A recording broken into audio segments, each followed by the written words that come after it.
Bienvenue sur Africa 24 dans cette nouvelle édition du 12-15. Voici les titres de l'actualité. L'initiative royale concernant l'accès des pays du Sahel à l'Atlantique trouve un écho favorable chez les États du Sahel. Nous verrons comment cette initiative renforce l'intégration économique régionale.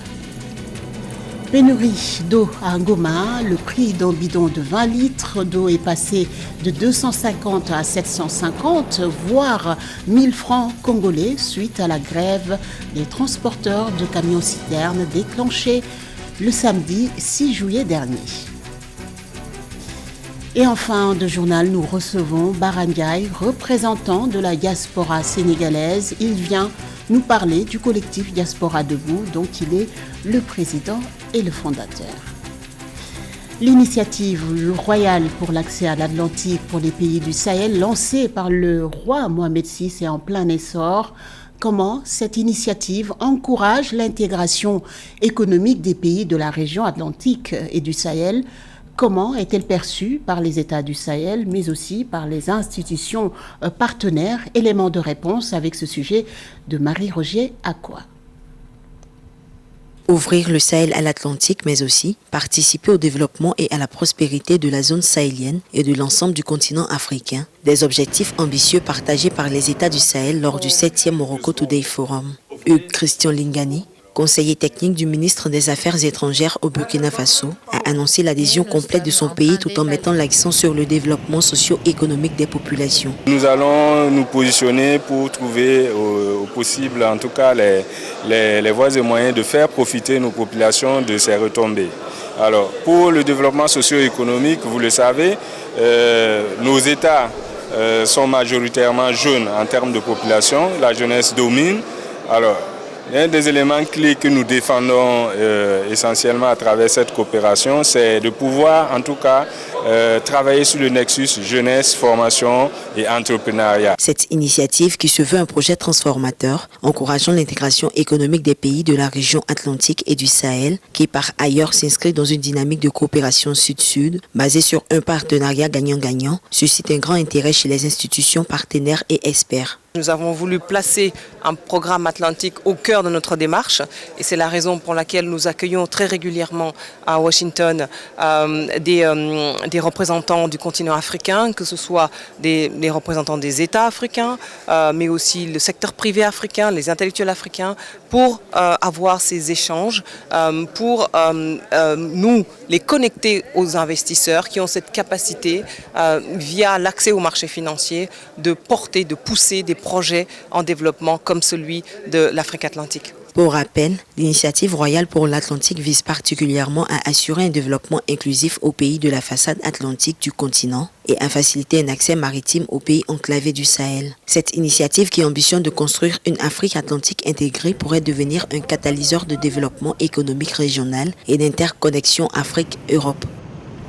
La Commission électorale nationale du Soudan du Sud a fixé les élections générales au 22 décembre prochain, une date qui respecte l'accord de paix et la loi électorale nationale de 2023, selon le président de l'organe électoral, Adbenemo Kwako. Les explications de Nathalie Mou.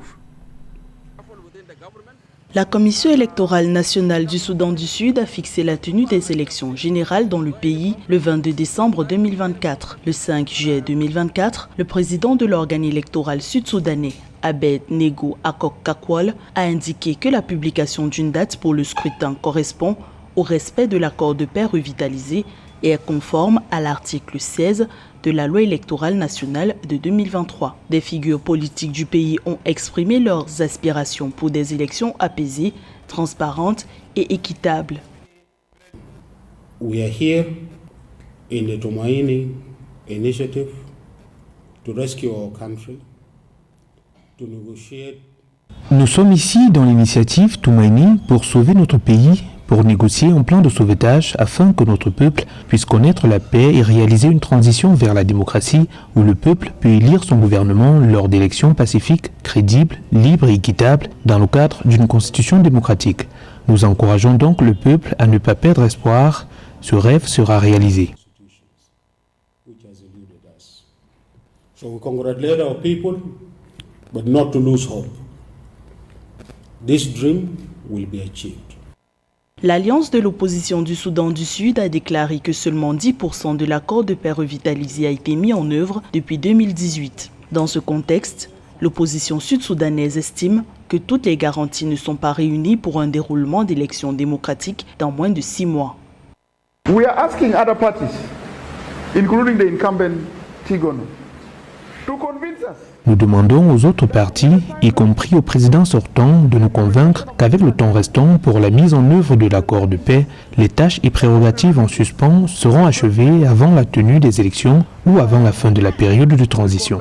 Ils ne parviennent pas à nous convaincre jusqu'à présent. Prior to the end of the transitional period, they are failing to convince us up to now.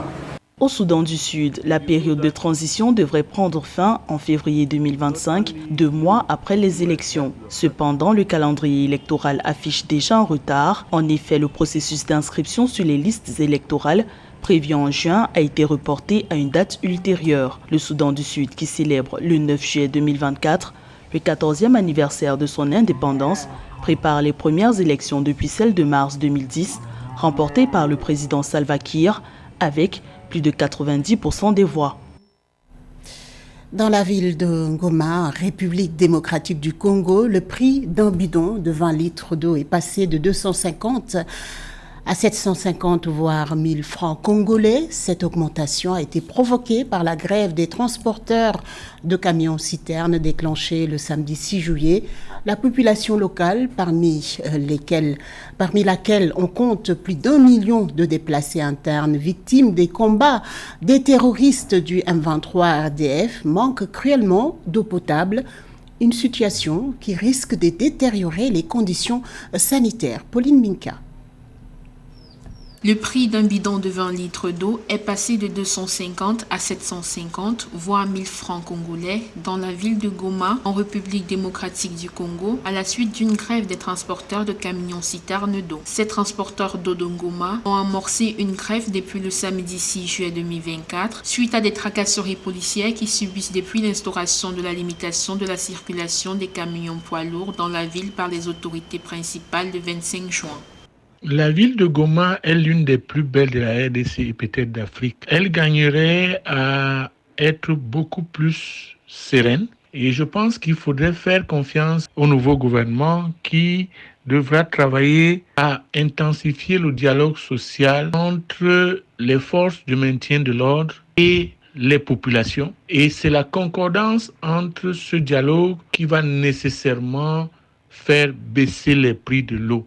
Face à cette situation, la société civile de coordination de la commune de Karisimbi à Goma a alerté lundi 8 juillet 2024 le gouvernement sur le risque de propagation des maladies hydriques au regard de la pénurie d'eau potable dans une bonne partie de la ville. Le mouvement inquiet craint de voir la propagation des maladies si des mesures urgentes ne sont pas prises dans l'immédiat.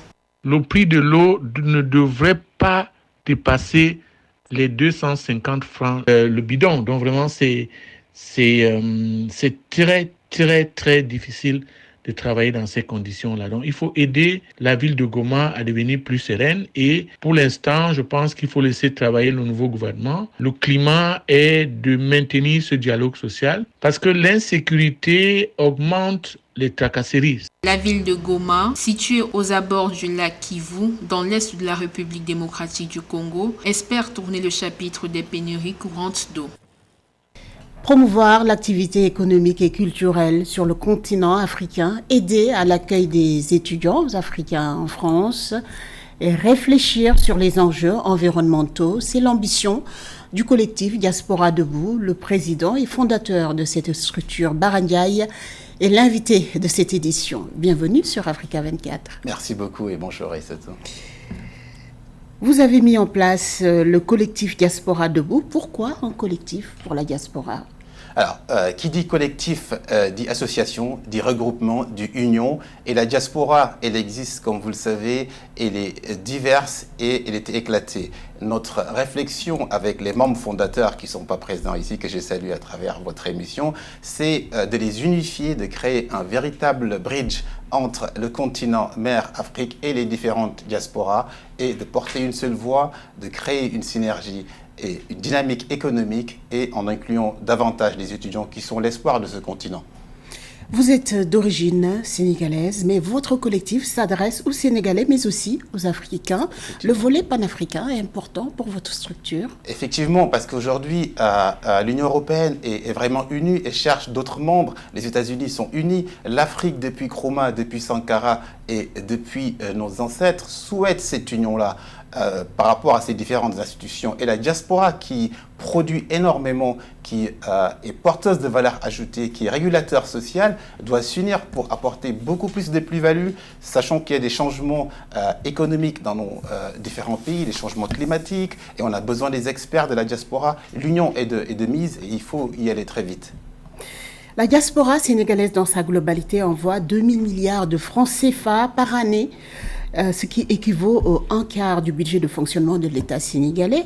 Cette diaspora est-il un poids économique pour renforcer la croissance de leur pays d'origine? Exactement. Le mot croissance a tout son sens parce que 2000 milliards, ce n'est pas négligeable. Ce sont des chiffres de l'Observatoire, de la qualité de l'Observatoire économique et financier. Donc, ces envois, si elles sont mieux structurées aujourd'hui et mieux ciblées par rapport à des projets de développement qui sont très chers au gouvernement en place, en dehors de, vous savez, l'aide à la famille, l'aide à l'assistance médicale, cette diaspora aujourd'hui, si elle se structure comme nous l'ambitionnons, pour déjà mettre le pied à l'étrier aux étudiants par rapport à leur cursus, leur éviter de faire certaines erreurs, pour émulser une dynamique économique structurée, je pense que l'économie de nos pays d'origine va être beaucoup plus, en tout cas, va avoir le vent en poupe et va produire davantage de devises pour nos différents pays.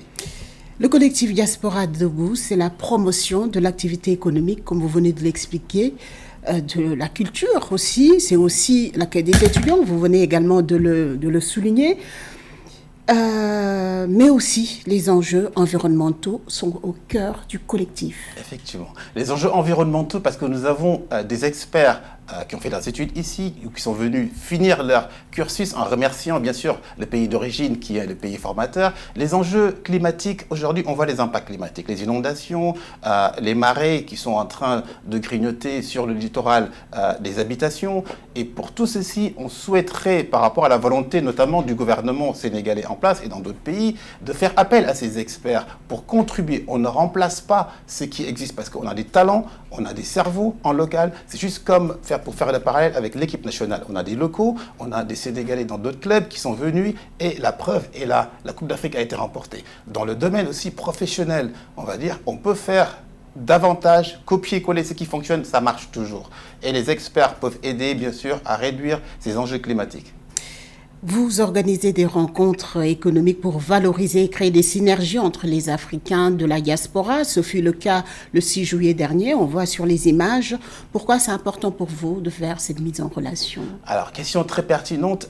Pourquoi? Parce que, vous savez, il y a les diasporas partisanes qui ont la carte politique du pouvoir en place. Mais cette diaspora-là, c'est une diaspora passagère. Elle n'est pas structurée, elle est là que pour le pouvoir. Et si le pouvoir change, cette diaspora n'existe plus. Alors notre démarche, c'est quoi? C'est de faire quelque chose de pérenne, de les rassembler, de les unir, de rassembler les talents. Et bien sûr, comme vous le voyez dans ces images, de créer une synergie économique. C'est-à-dire montrer aux étudiants présents, voilà la cible, voilà là où vous pouvez arriver. Rien ne vous arrêtera. Ces exemples qui sont dans cette salle, qui sont dans cette assemblée, ce sont des entrepreneurs de la diaspora que nous sommes en train de faire rencontrer pour mutualiser les différentes forces, les différentes activités, les différents talents. Et nous sommes pourvoyeurs de talents si on nous sollicite, si nos différents États nous sollicitent. Et l'objectif, bien sûr, c'est de faire comme moi, je suis souvent invité par la diaspora indienne, qui est la Global People of India. Ils sont dans le Parlement de Delhi, ils sont bien représentés, ils sont représentés aux États-Unis, en Angleterre. Nous allons le faire si on nous laisse la place. Si on ne laisse pas la place également, nous serons toujours là, nous existerons en dehors des querelles partisanes politiques, en dehors des diasporas politiques. Nous allons être une diaspora qui produit, qui fait la promotion culturelle, qui accueille les étudiants et qui continue dans cette lancée-là.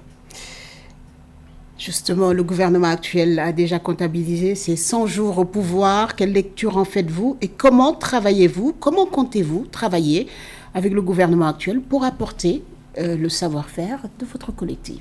Alors, effectivement, comment nous comptons travailler? Il faut déjà qu'on nous accepte comme experts, qu'on nous accepte comme contributeurs. Nous voulons prendre la place de personne. Nous voulons juste contribuer à ce développement, à cet élan qui a été émulsé par le président Bassirou Diomaye Faye et par son premier ministre Ousmane Sonko. Leur vision est très bonne. Il faut onboarder l'ensemble des diasporas. Nous sommes pourvoyeurs de talents, de CV, parce que nous les avons collectés, nous les avons structurés par domaine d'activité et nous sommes en train d'avancer dans ce sens. La porte des Sénégalais, comme ils l'ont dit, la porte, en tout cas pour faire quelque chose, est ouverte et nous allons tous y contribuer, apporter notre pierre à l'édifice pour que cette Afrique qui change actuellement, parce que c'est ça, l'Afrique est en train de changer, c'est le moment de contribuer au changement et c'est la diaspora dont nous faisons partie, est prête pour accompagner ce gouvernement-là, pour réussir les enjeux politiques, les enjeux climatiques et surtout les enjeux de la jeunesse. Parce que si les jeunes continuent de prendre des pouvoirs, malheureusement, malgré l'espoir qui a été suscité par le gouvernement en place, c'est qu'il manque de la créativité. Et avec la vision que nous avons, il y a des axes de création d'emplois qui permettront un développement, mais imminent. Parce que nous avons toutes les ressources qu'il faut, les ressources minières, les ressources naturelles et les ressources humaines en complément de la matière grise. Lors du Power Huts Summit du mois de mars dernier sur les enjeux des énergies renouvelables et l'innovation en Afrique, vous avez eu à rencontrer l'ancien président américain Barack Obama. Quels étaient les enjeux de ce sommet ? Effectivement, les enjeux étaient colossaux, autant pour moi.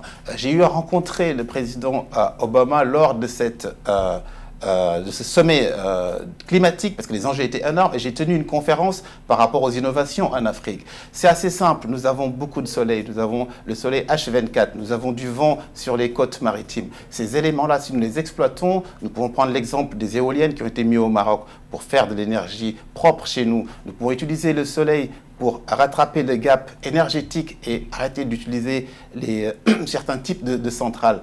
L'objectif est là, et ça, c'est source de création d'emplois derrière. Il faut mettre les spécialistes, ceux qui ont de la vision, et on va créer une synergie qui fait que l'Afrique sera vraiment sur les rails et que le programme, en tout cas des gouvernements actuels qui sont ambitieux, que nous, en tout cas, encourageons, sur lesquels nous allons contribuer et souhaitons contribuer, pourront être des succès à court terme. Quelles sont les perspectives du collectif Diaspora Debout ? Est-ce que vous comptez installer la structure au Sénégal en premier et puis en Afrique dans sa globalité ? La structure, elle est déjà assez bien structurée et pensée parce qu'on l'a mis en plateforme en ligne. C'est-à-dire que cette plateforme peut être accessible aux diasporas canadiennes, marocaines, ivoiriennes, françaises et belges, etc. Ils peuvent venir souscrire et dire « je veux mentorer un étudiant » par exemple. Ou un étudiant peut dire « je veux être mentoré sur telle thématique ». Et un cadre peut déposer son CV, un cadre peut nous contacter, des artistes peuvent nous contacter, des sportifs peuvent nous contacter parce qu'à date, nous avons plus de 1500 adhérents en moins d'1 an. Nous trouvons ça spectaculaire. Grâce au digital, tout le monde peut converger, contribuer, dire ce qu'il pense, ce qu'il peut faire et être présent selon nos différentes activités qu'on organise de façon trimestrielle. Quel est le message que vous lancez ? Le message que je lance, c'est assez simple. Diaspora, unissez-vous, structurez-vous. État, écoutez-nous, mettez-nous en contribution pour le développement de l'Afrique et arrêtons les querelles partisanes, les diasporas partisanes. Il faut être libre de ce qu'on fait, de ce qu'on pense et pour mieux construire l'Afrique. Merci Bara Ndiaye d'avoir accepté notre invitation. C'est moi qui vous remercie. Je rappelle que vous êtes le représentant de la diaspora sénégalaise et le président et fondateur du collectif Diaspora Debout. Merci. Ce journal a été réalisé par l'ensemble de la rédaction. Merci pour votre fidélité. Dans un instant, une nouvelle édition de l'information sur Africa 24.